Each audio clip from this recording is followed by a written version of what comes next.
Hear me? Hey Joe, I can hear you. How are you? Good news here. Good, good. Thank you. Can you I hear just want to me? quickly, I just want to quickly make sure do you hear me here? Yes, you can move it away and then let me hear. One, two, three, four, five, six. No, no, rather put it closer. So it's this. Okay, I wasn't sure if actually because I'm having some trouble with this microphone. What's happening, brother? Are you well? Good, good. No, thank you. It's perfect with the microphone. Where are you these days? Where are you situated? I'm in Belito. Are you in Belito? Perfect. Lekker by die Wonderful. see. I say, yeah, lekker. No, I was I'm born and bred in Pretoria, and my parents could never understand why I was always a Sharks fan. And I had to take it way back, and it was always the players. I remember Andre Joubert, and then Cabos van der Westhuizen, Kevin Putt, Henry Hannibal, and then later, I think you only joined after those guys, or did it overlap with Yeah, no, Sharks? geez, man, you just taking me back now. Those are like real South African legends and Sharks legends. Those. So actually, funny story, man. In 1999, I played for the Lions. Laurie Maines was the coach, and we had like a no-name team playing, and uh, we ended up that season winning the Currie Cup. It was like a major thing because we came down to Durban, and that team was Andre Joubert, Henry Hannibal, Gary Teichman, and Ian McIntosh. Those are institutions. It was their last game, and everyone, including my friends, wanted the Sharks to win to give those guys an incredible send off. And myself and Tinus Delport, like young unknown guys, we came down here and we obliterated the Sharks. I mean, we literally cleaned them up, and we won the Currie Cup. And it was like even my mates were afterwards were not happy with the fact that we beat the Sharks down here. So yeah, those are legends, man. All those guys. Yeah, no, it was great times in South African rugby, but we'll get to rugby at a later stage. I've seen you've been quite busy over the lockdown period. I see over the weekend you cooked burgers for, I think, 10,000 people. You created awareness around the Kings and also around certain mental illnesses. And I thought today would be great to have you on the show just to create some awareness around financial planning and as a sports person, more in particular rugby, because that's where you come from. But I think you would be one of the guys that's best, equipped to assist me on what I want to discuss today. And AJ, Go I for it. think for any person in general is very important. Financial advice throughout their career is very important. But I think when you look at the career of a sports person, and especially, let's say, a rugby player, it's a very different type of career. You have a very short term, if I can call it that, very short career. You are at the hands of the coaches, your boss, if I can say that. You have to be able to move around countries these days, but also provinces. And also, obviously, the injuries plays a big part. So what would you like to comment as an intro on the professional career as a sportsman? So, I mean, the first thing here, I think what I want to say firstly is the things I'm going to say possibly today, they're only my experience, right? So things that I did and that I experienced. So I'm not going to talk for other people. So 100% my stories are not going to be all the sportsmen and all the rugby players. So these are just my experiences, me and maybe one or two guys that I've seen around me. I think it is very challenging for sportsmen to find the right people and the right person or the right company to look after your interests, right? So there might be players that start playing when they're young, but they've got a dad that's a good businessman, or they've got a brother that's a good businessman, and these people can guide them, right?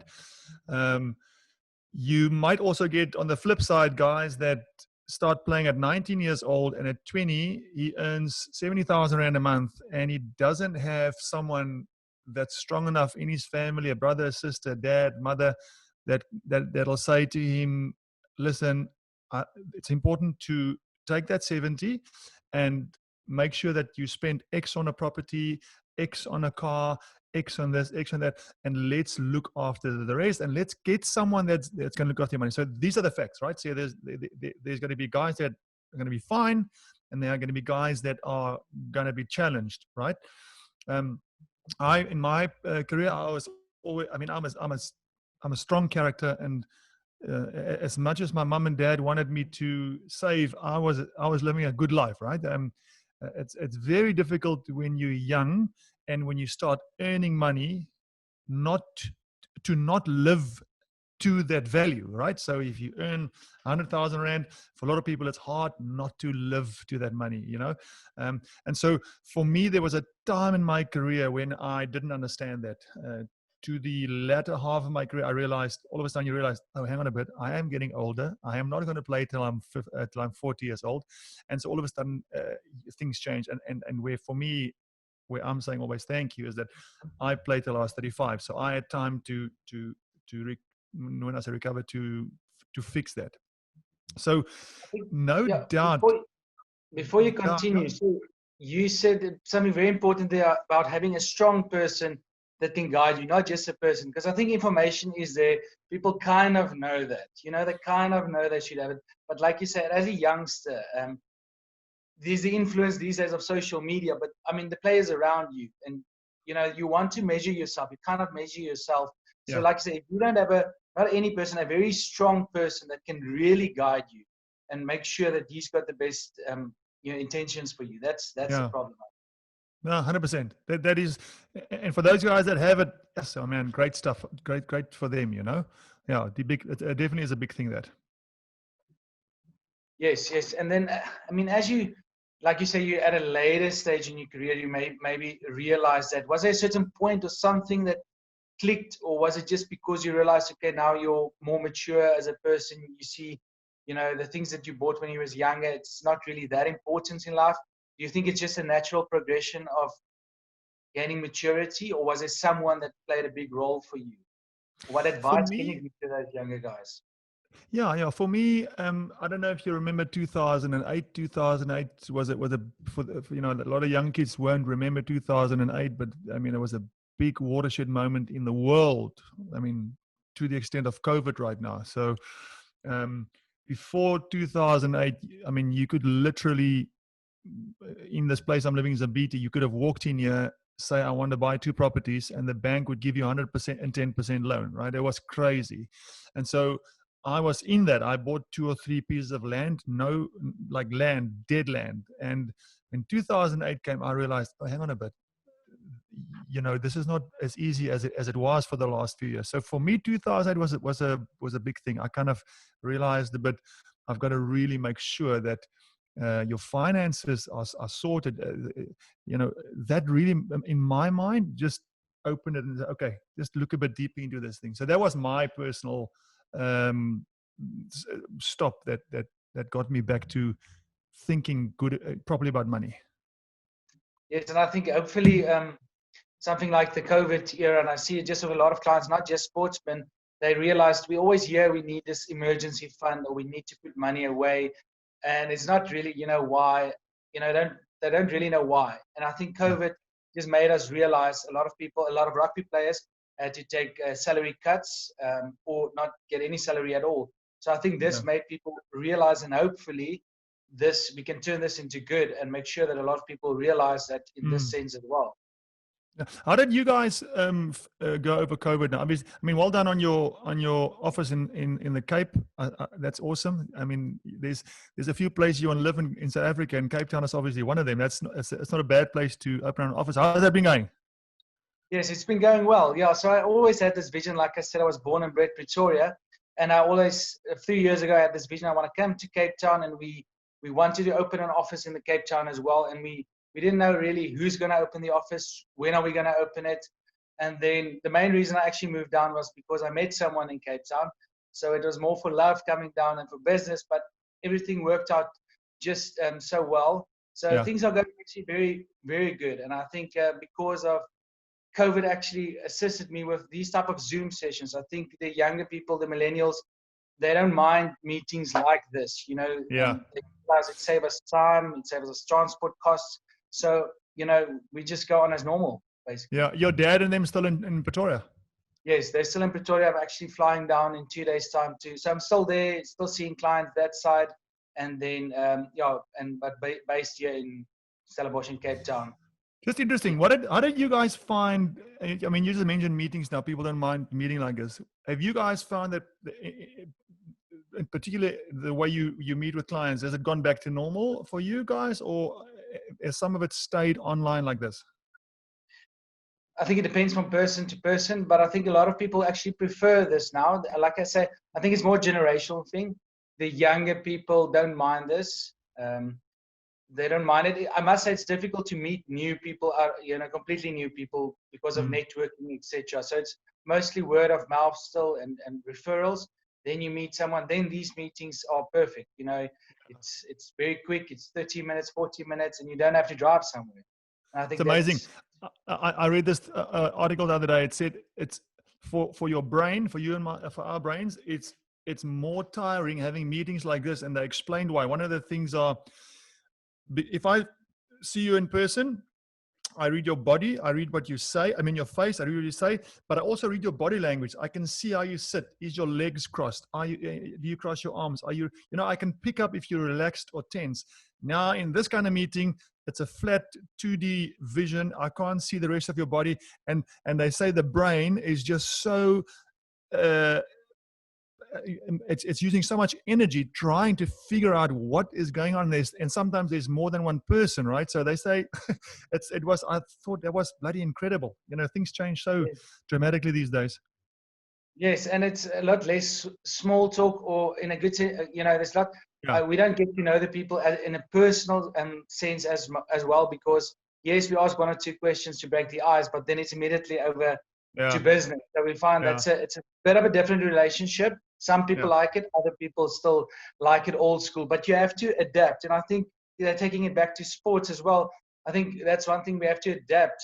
What do you think about rugby, or well, sports people in general, going overseas now to earn a salary? Is it like a normal career now? You have to take the best opportunity, or do you think we should change the landscape in South Africa where we can create the opportunity here?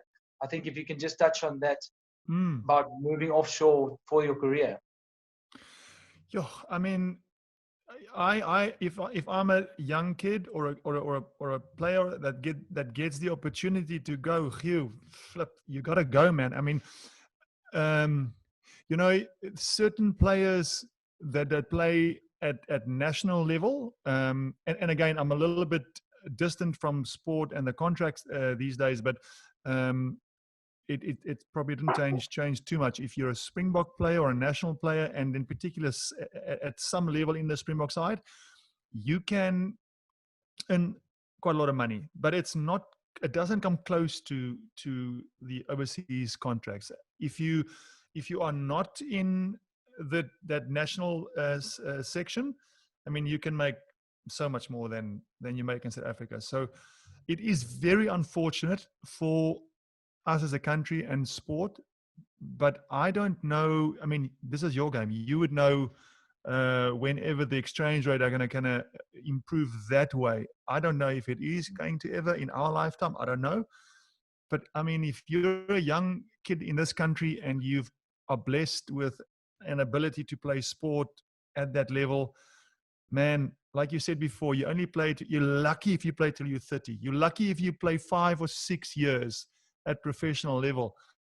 And in those years, guys get married, they have kids, you've got a family, man. You got to feed those people. You got to make sure that, and again, remember, there's only, in my opinion, there's only a handful of players that can actually earn enough money to sustain themselves for the rest of their lives. And I don't even think for the rest of their lives. I think for 10, 15 years, then inflation and all the things that work against it, I mean, then the money becomes nothing.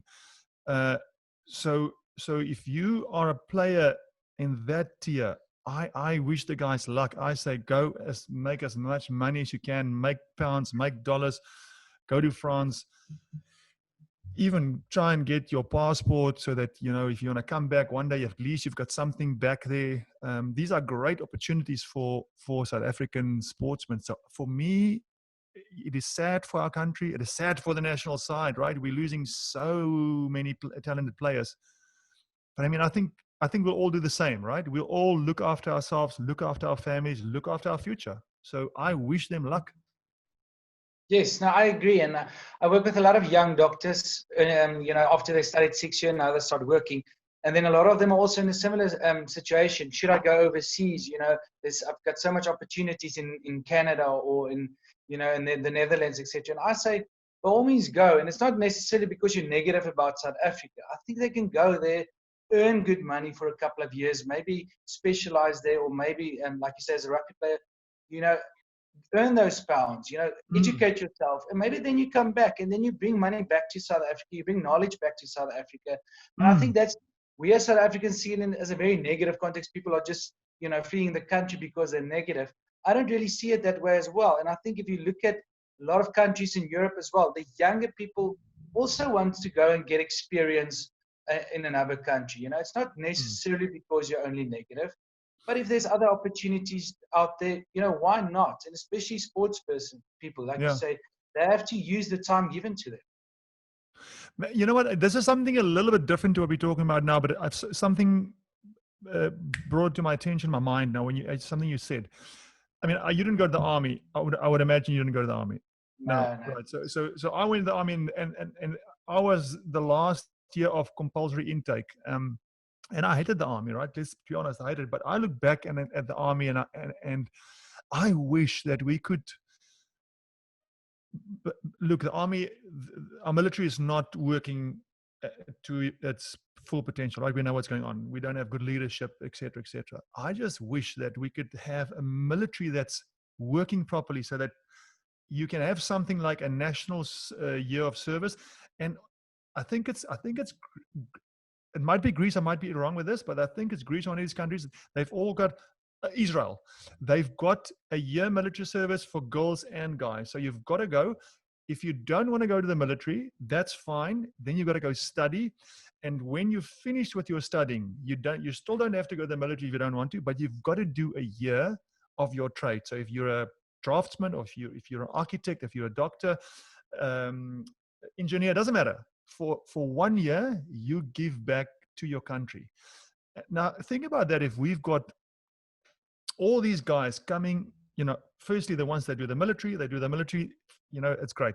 But you've got all these guys and girls coming out with knowledge and applying that back for free. When I say for free, the government pays them like the normal, like nurses, right? Man, that'll be amazing in my opinion. That'll change things in this country. It'll change for the better. But firstly, I suppose you've got to change the core. You've got to change the government. You've got to change. Sorry, I don't want to be political here, but you've got to change the military, right? But that always think, and that'll be the best thing for this country. 100%. And I mean, when the youngsters as well, everybody wants to be an entrepreneur these days, and that's great. I think in South Africa, we have to be entrepreneurial thinkers, create opportunities. But for me, working in corporate for 3 to 4 years, working for a boss, driving from Pretoria to Joburg every day, sitting in an hour's traffic, all of that things make me appreciate life after the corporate. And I think that's when you speak to young, or that's like the chap, young sports person. If you're very talented on the age of 90, you don't really know what it is, to be otherwise. In other words, you get this attention, you get this big lump sum of money at every month. You feel you're kind of above the law. And I've been there. I played, well, not professional, but semi-professional at the age of 19 for the Blue Bulls. And then I had to decide, am I going to play rugby, or am I, going to go for a career? And I chose, I'm going to go and study. But I saw the guys there that's 19, 20, 18 years old in the Super Rugby group, like you mentioned, earning 70, 60,000. That was 10 years ago.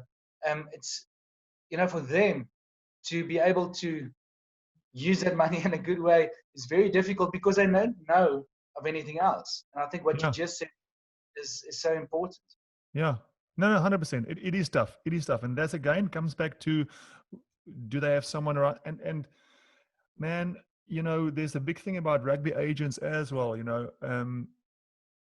It might not be the same anymore, but I think it's still the same. But when I played, a lot of the agents just wanted to make the percentage commission, and they're not really phased further, right? All they work for is for the time when the contracts come to be renewed, and then they on the players where, they really should be cognizant of, player to player, their players, which ones have got a dad and a mum or a sister and which ones doesn't. And those ones that don't, they have to become almost that person, right? But also they're quite scared. They don't want to do it because they might lose that player. So that they kind of turn a blind eye to that kind of thing. So I think agents really should align themselves with companies like yourselves, companies that they think, I don't know if they do. Maybe you might tell me they already do. I don't know. But I really think there's a big onus on agents to make sure that youngsters get the right education in terms of managing their money. That's very important. One of our clients was in the 1995 Rugby World Cup group. He played in the final. And it's so we had a discussion the other day, and he says, Hugh, out of the group, maybe half of them is making a decent living. The other half are really struggling. I mean, and those are national heroes. And he told me the story about one time on the bus. They were driving, I think, to Ellis Park or off to a game from Ellis Park. And he said to the management of the squad, and there was someone standing on the side of the road, obviously a beggar. And he said, you know what, one of the, in the future, these players are also going to stand next to the road. And I think the management looked at him like, what do you mean? And he said, well, you are not teaching them about financial skills, life after rugby, the things we're talking about now. And you just said that they don't want to take the ownership, they don't feel it's up to, it's their obligation to teach them. And maybe it isn't, but there's definitely a need for that. And Yeah. some rugby players do see it. They use people like us, but a lot, and I think most of them don't, and that's a scary thing to see, and it's such a sad thing to see as well. So I'm Stefan de Blanche is the CEO of the Rugby Legend, and Stefan is big on that, where he wants to assist players, and there's one or two other guys that are in the Legends that really want to do that as well. And we've been talking for quite some time to do some kind of a road show and go visit all the unions and talk to the players, and hopefully, of the 40 guys there, 10 of them, because you know what, the bottom line is you can speak to people and there will always be in a crowd. A certain amount of them will listen, a certain amount of them will hear, and a certain amount of them won't hear nothing. And that's just the way it is. And some people will take it and some people won't. So, but we are talking about doing something soon, not only for finances, but also mental health, like you said before. So there's a few things that we're planning to do possibly next year. Like I said, we just started with the discussion now. So those things are important, I mean, a lot of the time, I think players might react to an older guy coming in and say, hey, look, yes, just this has been my mistakes. I've done this wrong. Just make sure you don't do the same. And also, I mean, I don't think a lot of people will do that. I'm pretty comfortable being vulnerable in front of people because I've done it with my other talks about mental health. So I think there should be more of these things. Older players going back and say, guys, I'm not going to tell you what to do, but I would say that this has happened to me, and if I could, I'll change it this way. That for me is a better way to approach that situation. Yes, no, completely. And you will never be able to act on behalf of someone, but like you say, we can only do what we can. Maybe this talk influence one person, and that's all you need. Change it little by little. You're not going to influence other people. You're not going to make the decision for them.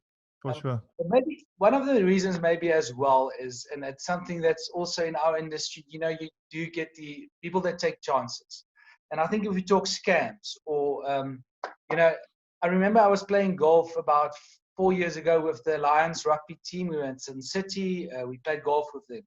And I remember literally like every player on their phone were watching the Bitcoin price, where Bitcoin is going. And I realized just to myself, hang on, we're at the southern point of Africa.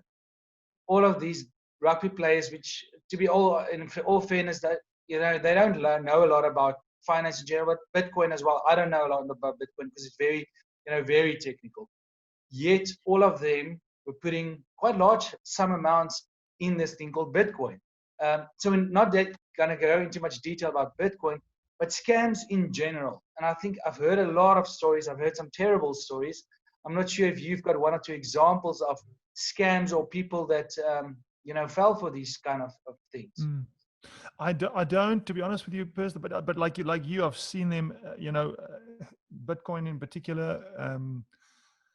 Man, and this is probably one of the things I've done right in my life. I don't have one South African cent in Bitcoin, and maybe I'll be proven wrong one day. I don't know. But I don't have anything now, and I haven't lost any money. And a lot of my friends have lost money. And I suppose this is such a cliche thing. I'm going to say right now. But if it's too good to be true, it probably is. If people can remember that, if players can remember that, there is no easy buck out there. There is no easy buck out there. And again, I'm not an investment specialist, but in my opinion, you've got to get someone that's knowledgeable, that's been in the game, that's got a track record, and for most of the time you can't expect to just make 20% upside. Investing take time. It accumulates over time. The same old story. It just becomes more and more. But I think, again, if guys don't have the right people around them, it sounds exciting. We're making 20-30%. Wow, that's crazy. Let's put our money in there. Those things don't often exist if it's not your own business that have been running, or you know what you're doing. No one else is just going to give you that much return for nothing. So, man, all I can say to the younger guys is, if it sounds too good to be true, it probably is. And I don't know what that percentage is, but it probably is. Yeah, no, that's you're completely right. I think people in general, we want to make money. We're impatient. We want to make money, and also the fear of losing out. Like this crowd one, we see one or two people making money, and that's typically how it works. One or two people will make money, and then you put in a little bit of money, and then it actually works at the beginning. And then I see people putting, taking extra bonds out of the homes, and then they actually use that money for, and that's where people really, that's really where people get hurt. And that's the unfortunate thing, and what we see quite often. And also, I mean, as rugby players, here's the thing. These guys, I mean, I remember you train from 8 o'clock in the morning till 5 o'clock in the evening. So in that time, like you say, guys are on their phones. There's excitement on social media going. They see an ex-rugby player that's in some scheme, and he says he's just made 20% in 3 days, and so they open their phones, they can see this, and it looks exciting, and like you say, they feel like they're missing out, right? And so that carrot is dangling there. But like you say, I mean, Bitcoin, what do we know about Bitcoin? I know nothing. You're in the investment game. Possibly you don't even know what's going on there. Not that you don't know. I mean, you don't know to the extent, but I mean, it's so hard. We really in that sphere, we're just taking some other person's words, some other person that you don't even know that person. He's just a well-known guy or a singer, and he says it's cool. Come, how do we know it's cool? So yeah, guys must be careful. People must be careful, I think. Yes, no, definitely, no. And I think with social media these days, and the influence you get from the outside, like I mentioned, even more so. And we look at these sports stars, and overseas, the NFA and the NBA rugby players, and they're selling a lifestyle and something very, very dangerous. And I think that's what just young people should look out for, and not to fall into that trap. And unfortunately, I think that's also how they grew up with money, their relationship with money, what it was, what was their growing up, the parents, were they talking to them about money? I think that also plays quite a big role. But what can a rugby player then do for life after rugby? Let's say, okay, so you've played your career for 10 years, you only got about 3-4 years left. You start thinking about life after rugby. Now, I know it's so difficult because these days, if you're a professional rugby player, you train basically the whole day. There's at least 4 training sessions. In between, you're so tired, you just want to either sleep or play PlayStation or maybe a round of golf. It's so difficult to tell them now you have to go and study something or upskill yourself in something. What practical tips do you have, or what do you think practically? How can they prepare themselves for life after sports. Mm. If you know you're about the end of your career, let me prepare myself for life after what I'm doing right now.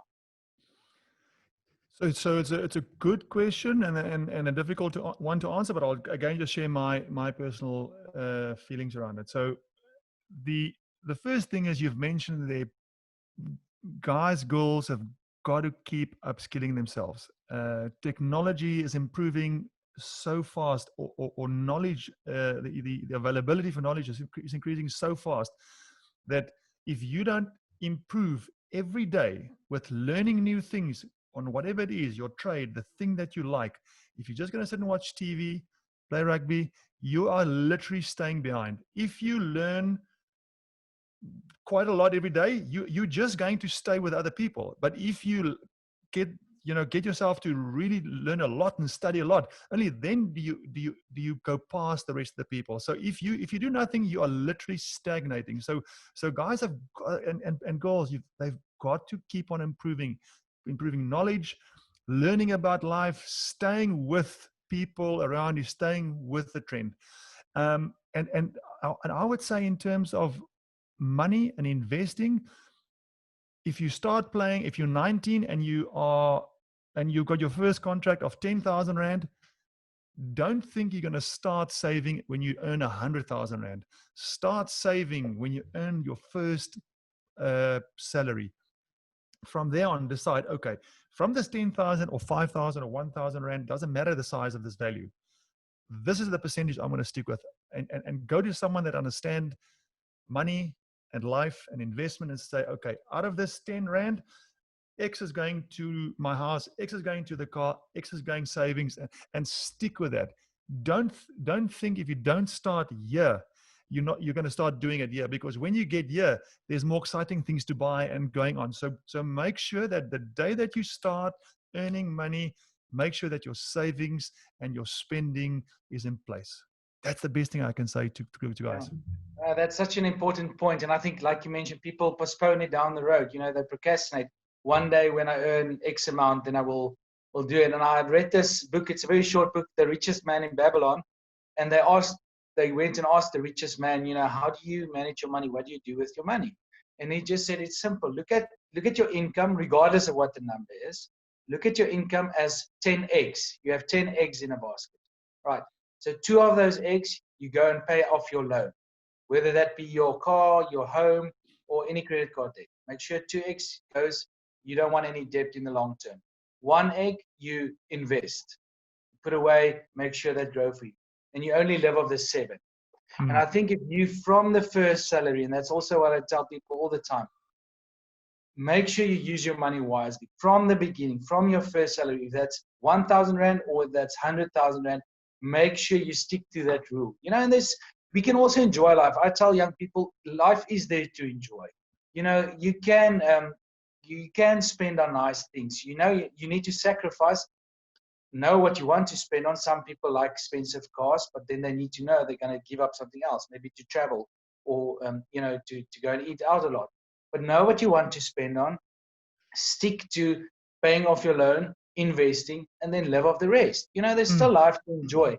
I think people have got a very negative connotation towards budgeting and finance. They'd rather avoid it completely. And we as a wealth manager don't say that. There's still room to enjoy your money. I mean, you are working hard. You, as rugby players, the amount of effort and practice that goes into it. I was at 19, I was just introduced to it, but I know the amount of work that goes in. So you kind of want to enjoy it, and that's fine. But there's a balance, and I think that's what you said. That's 100%. I want to just add something there that you said. You said life is there to be enjoyed, and man, if I can share one more bit of knowledge to youngsters. The enjoyment in life is not the amount you spend. Trust me if I say I want to say to these, if there's young people listening, I've had the X5s, I had the BMW 5 Series, I had them all. It didn't make me happy. It did not make me happy. What makes me happy today, for example, they might say I'm an old man now, okay, but what makes me happy is climbing the Drakensberg. That's costing me 200 rand. Forget about the value. The value is irrelevant. Spending money on these things that the ego needs because really it's only the ego that wants the BMW. It's not making me drive much faster than the Toyota Bucky that's a quarter of the price. That massive 7-bedroom house is not so far detached from the 3-bedroom house that I actually should be living in. And so those are the ego things. Ego makes us spend money on things that really we don't need. And in fact, that was in my case. I'm not saying it's anyone's case. That's just a personal lesson from my side. Don't let the ego get on top of spending, because you don't have to spend a lot of money to enjoy the fruits of life. Really, you don't. I'm an example right now. As where I played, I used to live off 10 Rand, and I'm currently, which is 10 years later, live on 4 Rand. I'm happier now. So happiness is not correlating to the amount of money you spend. I can just echo that. I won't say I'm an old guy yet, but I can definitely say that exactly the same. No, it's AJ, and we see with I think for me, I deal with wealthy clients on a regular basis. And even I can see the ones that are finding happiness or trying to find happiness in material things. They're so unhappy, so I see the examples every day. And then you see people who, does not earn a lot of money and they are extremely happy. And then you see people with a lot of money who's also very happy. So it's not about not making money. I think I also want to say that I don't believe in you should not make money, because the more you have, the more also you can give back. And your 10th is so much more you can give back. You're paying more tax, so you're contributing towards the country. So there's a lot of benefits also with money. But I think what you're trying to find, and I think going back to your previous point, you mentioned something very interesting, and that you definitely should be aware of who you surround yourself with. And we've all heard this, but that's not just your physical people in your group. What Instagram accounts are you following? What books are you reading? What type of news are you listening to? All of those things, everything that you consume your mind with, plays such a vital role. And I think people need really to be aware of this. It's not just the people around you, but all the things, the devices these days, or you get all your information from your device. Be very aware of what you put into your brain. Yeah, man, I'm doing a talk to corporates. I've been doing it for about a year. And also I'm doing talks at schools. And this is one of the things that I tell them what happened with me. I went through a real tough time a few years ago with just life pressures. And in that dark space that I was in, I realized, I've got to fix this. I do not go on medicine. I don't like medicine. I'm not going to take anti-anxiety, sorry. I don't want these things, man. I don't even drink tablets for headaches. And a few of the things that came up for me that I fixed, the one is social media. Now, social media is not going away, okay? It is not going away. It's with us. It's with your kids. It's going to be here forever. In fact, it's just going to get bigger. So social media is not necessarily the enemy. You've just said it now.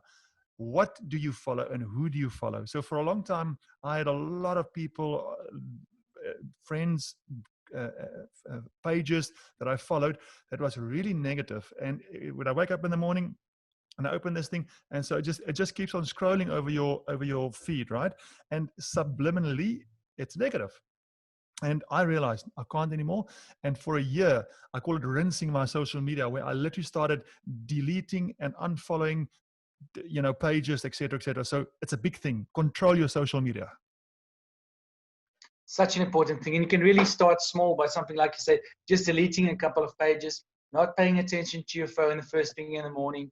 There's very small hacks that you can do that can really change your life around, if I can call it that, in the bigger scheme. AJ, I want to end us that. We can talk for hours longer, but let's keep it short. I want it to be impactful. And I think thank you very much for yourself and your honesty. Is there one last advice or tip or something that you would have teach your younger self, or guys, he's 18 years old, maybe 19 years old, should he go play professional rugby? Should he rather go study? Just one last tip of advice for any young sports person or looking to go into sports or not?